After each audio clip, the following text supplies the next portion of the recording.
안녕하세요. 책 데이트 시간입니다. 오늘 소개해드릴 책은 따뜻한 사람이 많기에라는 책입니다. 존 맥도널드 지음, 김은주 번역, 맥만문화사에서 나온 책입니다. 이 세상에는 가는 곳마다 따뜻한 사람들이 많습니다. 눈길 하나에도, 손길 하나에도, 발길 하나에도 사랑이 가득 담겨 있습니다. 이 책은 우리 주위에서 또 이 지구상 어디에서 실제로 일어난 일들입니다. 세월이 지나면서 잊혀지거나 숨겨져 왔던 아름다운 이야기들인데요. 감동과 희망과 용기와 의욕을 불러일으킵니다. 282쪽에 담긴 이야기들은요, 새로운 자극으로 다가오는데요. 몇 편만 들려드리도록 하겠습니다. 한 갑부가 있었습니다. 그에게는요, 아들이 딱 하나 있었는데 그 아들이 어릴 때 어머니가 세상을 떠났습니다. 아내가 세상을 떠나자 아들을 보살펴 줄 가정부가 그 집에 들어오게 되었습니다. 그 아들은 자라서 소년이 되었지만요, 결혼도 하지 못하고 어린 나이의 병으로 갑자기 죽고 말았습니다. 상심이 크고 살아갈 의미를 잃어버린 그 거부도요, 곧바로 뒤따라 죽었습니다. 거듭되는 불행을 감당할 수 없었던 것인데요. 거부에게는 친척마저 전혀 없었으므로 그 막대한 재산을 유산으로 남겨줄 만한 사람이 한 사람도 없었습니다. 게다가 유서조차 발견할 수 없었으므로 당국은 그의 재산 처리를 놓고 고민했습니다. 할 수 없이 그의 재산은 국고로 넘어가게 되었는데요. 주 정부는 그가 살던 저택과 개인 소지품들을 경매에 붙이기로 했습니다. 갓난아이 때부터 거부의 아들을 키워온 가정부도요, 이제는 아이를 가진 어머니가 되었습니다. 그러나 그 집에 들어가 일할 때나 지금이나 마찬가지로 가난했습니다. 돈은 없었지만 그녀는 경매를 보러 갔습니다. 갖고 싶은 것이 꼭 하나 있었기 때문인데요. 가구라든지 비싼 양탄자 같은 것은 돈이 없어서 살 수가 없었습니다. 그러나 벽에 걸려 있는 그림, 그 아들이 그린 그림만큼은요, 꼭 갖고 싶었습니다. 그녀는 자기가 갓난아이 때부터 돌보아온 그 아들에게 친아들 못지않게 정이 들었습니다. 그리고 또 사랑했습니다. 비록 피 한 방울 섞이지는 않았지만요, 그녀에게는 그 소년이 아들 못지않았기 때문입니다. 소년의 그림이 경매에 붙여지자 아무도 사려고 하지 않았습니다. 그래서 그녀는 아주 싼 값에 그것을 살 수 있었습니다. 그림을 집에 가지고 와서 보니 오랫동안 걸려 있었던 것이라 아주 더러웠습니다. 그녀는 액자의 뒤를 뜯어내자 무슨 서류가 방바닥에 후두둑 떨어졌습니다. 그녀는 그것이 무엇인지 몰라 변호사에게 갖다 주었는데요. 변호사는 그것을 다 읽고 나서 말했습니다. 그동안 어렵게 사시더니 이제 일이 잘 풀리는가 봅니다. 죽은 거부가 이 그림을 살 만큼 자기 아들을 사랑하는 사람에게 자기 재산을 다 주라는 유서를 남기셨습니다. 돈 리라는 사람은요, 추운 겨울에 직업을 잃어서 할 수 없이 거리에서 죽기보다 싫은 구걸을 하면서 연명해 나가고 있었습니다. 그는 어느 날 밤 뉴욕의 어느 큰 레스토랑 앞에서 한 쌍의 부부에게 구걸을 했습니다. 그러자 남자는 퉁명스럽게 말을 하고 레스토랑 안으로 들어가 버렸습니다. 그러자 뒤따라 오던 여자가요, 주머니에서 1달러짜리 지폐를 꺼내어 주면서 상냥한 목소리로 말했습니다. 여기 1달러로 음식을 사서 잡수세요. 그리고 하루빨리 직장을 구하세요. 라고요. 1달러를 받은 돈리는요, 1달러를 다 쓰지 않고 50센트로 빵을 사서 요기를 채우고 있을 때 바로 앞에서 한 노인 거지가 자기를 부럽게 바라보는 모습을 보았습니다. 그래서 돈리는요, 빵 사고 남은 50센트를 꺼내서 노인에게 빵을 사주었습니다. 그러자 노인은 빵을 다 먹지 않고 일부를 종이에 싸고 있었습니다. 그 빵은 내일 먹으려고 싸는 것입니까? 돈니가 이렇게 묻자 그 노인은 아니요, 저 길가에 신문파리 아이가 있어요. 아직 저녁을 못 먹어서 배가 고플 것 같아서 그 아이를 주려고 쌌습니다. 라고 대답을 했습니다. 두 사람은 먹던 빵을 싸가지고 그 아이에게 갔습니다. 소녀는 배고프던 차에 빵을 주니까 부지런히 먹었습니다. 그때 길을 잃은 개 한 마리가 다가왔는데요. 그 아이는 빵 조각을 떼어서 개에게 주었습니다. 그리고는 기운이 생겼는지 그 아이는 신문을 팔기 위해 거리로 뛰어갔습니다. 노인도 일어서서 일감을 구하기 위해 나섰습니다. 나도 이렇게 가만히 있을 수 없지. 뭐라도 해야지. 라고 돈니는 잃은 개의 목줄에서 주소를 찾아서 그 주인에게 돌려주었습니다. 그게 주인은 고맙다고 하면서 돈니에게 10달러를 주었습니다. 그리고는 돈니에게 당신 같은 양심적인 사람과 함께 일하고 싶소. 내일부터 내 사무실로 나오시오라고 말했습니다.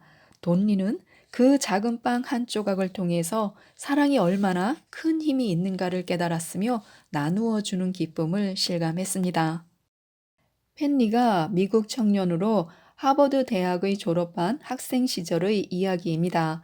그는 대학의 졸업자 작업 보도국을 통해서 백화점에서 2명의 학생을 추천해 달라는 의뢰서가 도착했다는 소식을 들었습니다. 펜니는 다행히 추천을 받아 백화점으로 일하러 갔습니다.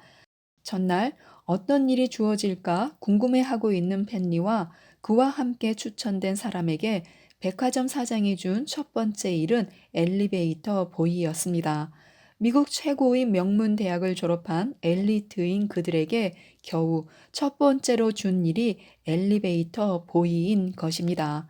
그와 함께 추천받은 다른 학생은 그 즉시 그만두고 귀가했습니다. 그러나 펜니는 그 직을 흔쾌히 수락하고 맡은 일을 충실히 이행했습니다. 그렇게 6개월이 지난 어느 날 백화점 사장이 그를 불렀습니다. 그래, 6개월을 해보니 어떤가? 네, 사장님, 일은 그렇게 어렵지 않습니다. 그런데 일하면서 느낀 생각입니다만 3층의 아동 완구점과 숙녀용품점은 1층으로 옮기는 것이 좋겠습니다. 자신의 하는 일에 대해서 불만이나 건의사항이 있는 줄 알았던 사장은 뜻밖의 소리를 듣고 물었습니다. 그래? 왜 그렇게 생각하는가? 백화점의 주요 고객은 주로 아동들과 주부들입니다. 그들이 3층으로 가기 위해서 엘리베이터를 많이 사용하기 때문에 전력 소비가 큽니다. 따라서 아동들과 주부들이 많이 찾는 완구점과 숙녀용품점을 1층으로 옮기면 번잡하지도 않고 전력 소비도 절약할 수 있을 것 같습니다. 사장은 그 이야기를 듣고 깜짝 놀랐습니다. 그리하여 그의 성실성을 높이 사서 곧바로 지배인으로 승진 발령을 하였습니다. 사장은 펜니를 격리직 정도로 옮겨줄 생각이었지만요. 펜니가 자신이 하는 일에 대해서 소극적으로 하지 않고 적극적으로 임하면서 회사의 경비를 절감할 수 있는 아이디어까지 생각해내는 것을 보고 지배인으로 고속 승진시킨 것입니다. 성실하게 사는 사람에게는요, 도움을 주고자 하는 사람이 있습니다. 성실은 사람의 마음을 움직이는 놀라운 힘이 있습니다. 그래서 성실은 인생에서 가장 소중한 것 중 하나입니다. 현재 있는 곳에서 최선을 다해야 합니다. 에드워드 보크는요, 겨우 12살이 되던 해에 단신으로 고국 네덜란드를 떠나서 미국으로 이민을 했습니다. 일찍 부모를 여윈 그는요, 할아버지 손에서 성장하여 홀로 미국으로 떠나지 않으면 안 될 형편이었습니다. 미국으로 떠나는 날 그의 할아버지는요, 혼자 떠나는 손자를 위해 간신히 마련한 1달러를 손에 쥐어주면서 작별을 했습니다. 그때 할아버지는 홀로 낯선 미국 땅으로 떠나는 12살 된 손자를 붙잡고 이렇게 말했습니다. 에드워드야, 너에게 부탁할 말이 있다. 네가 어디를 가든 또 무엇을 하든 네가 있는 곳에서 최선을 다하여 네가 있는 곳이 너로 말미암아 더 좋아지도록 해라. 이 말은 절대로 잊지 말고 명심해라 라고요. 어린 에드워드는요, 미국 보스턴에 상륙했을 때 주머니에는 할아버지가 주신 단돈 1달러가 쥐어져 있었습니다. 먹고 살기 위해서는요, 무엇이든지 해야만 했습니다. 그리하여 제일 먼저 한 것이 신문팔이였는데요. 그는 사람들이 왕래가 많은 길모퉁이에서 신문을 팔았습니다. 신문을 팔면서도 할아버지가 헤어질 때 너가 있는 곳이 너로 하여금 더 좋은 곳이 되도록 하라라는 말씀을 잊지 않았습니다. 그리하여 시간이 나는 대로 길거리 청소를 하였습니다. 그렇게 매일같이 계속하자 주위가 깨끗해졌는데요. 그것을 안 주위 사람들이 에드워드를 칭찬하기 시작했습니다. 신문도 더 많이 팔리는 것은 물론이었습니다. 그 후 그곳 주민들의 도움으로 직장을 구해 일하다가 이곳저곳 직장을 옮기게 되었습니다. 그렇게 하는 과정에서 에드워드는요, 출판사에 취직하게 되었는데요. 그러나 임시직으로 주로 하는 일은 출판사 사무실과 창고를 청소하고 책을 정리하는 일이었습니다. 그가 출판사에 취직된 후에도 할아버지께서 하신 말씀, 너로 하여금 주의가 더 좋아지도록 하라라는 것을 잊지 않고 실행했습니다. 시간이 지나면서 출판사와 창고가 깨끗해지고 정리정돈이 잘 되어 있음으로 인해서 분위기가 일신되었습니다. 이러한 변화를 눈여겨본 상사가 그를 정식 직원으로 채용하였습니다. 이후 그의 성실성과 능력을 인정받아 출판사 여러 직을 두루 거치면서 마침내 중역의 자리에까지 승진하였으며 사장의 딸과 결혼하는 행운도 얻었습니다. 성실이란 자신이 처한 위치에서 최선을 다하여 있는 곳이 자신으로 하여금 더 좋은 직장, 더 좋은 가정, 더 좋은 세상으로 만들어가는 것입니다. 성실하게 살아갈 때 주위와 사회가 그리고 세상이 좀 더 살기 좋은 곳으로 바뀌는 것입니다. 미국의 어느 교회에서 한 목사가 어린이 성경반에서 아이들에게 성경 마태복음 5장과 6장을 읽어 주었습니다. 그 아이들은 약 10여 명 되었는데요. 성경 마태복음 5장과 6장은 내용이 어린이들에게는 이해하기가 좀 어려웠습니다. 그래서 목사는 아이들에게 5장과 6장을 다 외우는 아이들에게 시애틀의 최고 레스토랑에서 저녁 만찬을 베풀어 주겠다고 했습니다. 그 당시 아이들에게는요, 그 최고의 레스토랑에서 저녁 식사를 해보는 것이 꿈 같은 이야기로 모든 아이들이 바라고 있는 것이었습니다. 그런데 어떤 아이들은 어렵다고 또 양이 너무 많아서 외우기를 시도조차 하지 않았습니다. 마음 먹고 외우다가 중도에 포기하는 아이들도 있었습니다. 그런데 며칠 후 11살이 된 아이가 목사를 찾아와서 마태복음 5장과 6장을 다 외웠다고 했습니다. 목사가 외워보라고 하자 목사 앞에 서서 성경 마태복음 5장과 6장을 토시 하나 틀리지 않으며 다 외웠습니다. 목사가 감탄하여 그 아이에게 무슨 비결이라도 있는지 의아하여 어떻게 외웠느냐고 물었습니다. 그러자 11살짜리 소년이 네, 최선을 다했어요 라고 대답했습니다. 이 소년이 누굴까요? 16년 후 그 소년은 세계적으로 최고의 갑부가 되었으며 최고로 유명한 사람이 되었습니다. 그가 바로 마이크로소프트사의 빌 게이츠였습니다. 최선을 다하지도 않을 뿐더러 노력하지도 않으면서 평범하게 머문 데에 만족하고 있다면요, 어떤 변명도 소용없습니다. 타고난 재능과 후천적인 노력을 함께 이룰 때 사람은 비로소 성장할 수 있습니다. 여러 해 전에 모르스 부호 통신사에 취직을 원하는 한 젊은이가 있었습니다. 그는 한 지방신문에 난 모집 광고를 보고 그 회사를 찾아갔는데요. 도착해 보니까 그 회사는 어디선가 신호가 오고 연락하는 소리가 끊임없이 들려오는 등 분주하고 활기가 넘치는 회사였습니다. 사무실 안으로 들어가자 그 회사에 취직하려고 면접을 보러 온 많은 사람들이 대기실에서 호출할 때까지 기다리고 있었습니다. 12명의 지원자가 앉아서 호출을 기다리고 있었는데요. 이 광경을 보고 이 젊은이는 낙심했지만 손해 볼 것 없다는 생각으로 다른 지원자들과 함께 호출을 기다리고 있었습니다. 그렇게 2분, 3분이 지났을 때 이 젊은이는 갑자기 게시판이 걸려있는 문으로 다가가 곧바로 면접을 보고 있는 사무실로 들어갔습니다. 점잔을 빼고 앉아있던 12명의 지원자들은 서로 얼굴을 마주보고 쑥덕거렸습니다.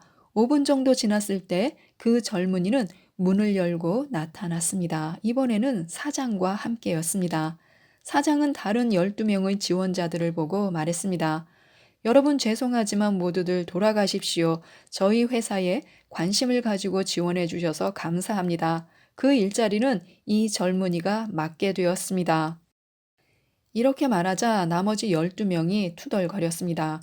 그러자 그 중에 한 젊은이가 일어서더니 큰 소리로 사장님 이해할 수 없습니다. 그는 맨 나중에 들어왔고 우리들은 면접조차 보지 않았습니다. 그런데 그가 그 일자리를 맡게 되었다니 그것이 과연 말이 됩니까? 하고 말했습니다. 그러자 사장이 미안합니다. 하지만 여러분이 여기 앉아서 대기하고 있는 동안 나는 계속해서 모르스 부호의 메시지를 보내고 있었습니다. 그 내용은 이 모르스 부호를 이해한다면 지금 곧 들어오십시오. 이 일자리는 당신의 것입니다. 라는 내용이었습니다. 하지만 여러분 가운데 아무도 그 메시지를 알아듣지 못했습니다. 그런데 이 젊은이가 알아차린 것이지요. 그래서 이 일자리는 이 사람의 것이 된 것입니다. 라고 말했습니다. 평소에 준비한다는 것은 어렵습니다.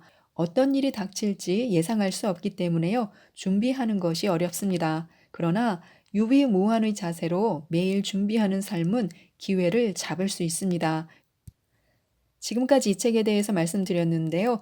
매일 한 편씩 읽으시면요. 희망이 넘치고 용기가 생겨서 힘차게 나아갈 수 있을 것 같습니다. 삶의 위로와 용기를 주는 감동의 스토리가 많기 때문에요. 꼭 한번 읽어보시고 많은 도움을 받으셨으면 좋겠습니다. 이상 책데이트였습니다. 감사합니다.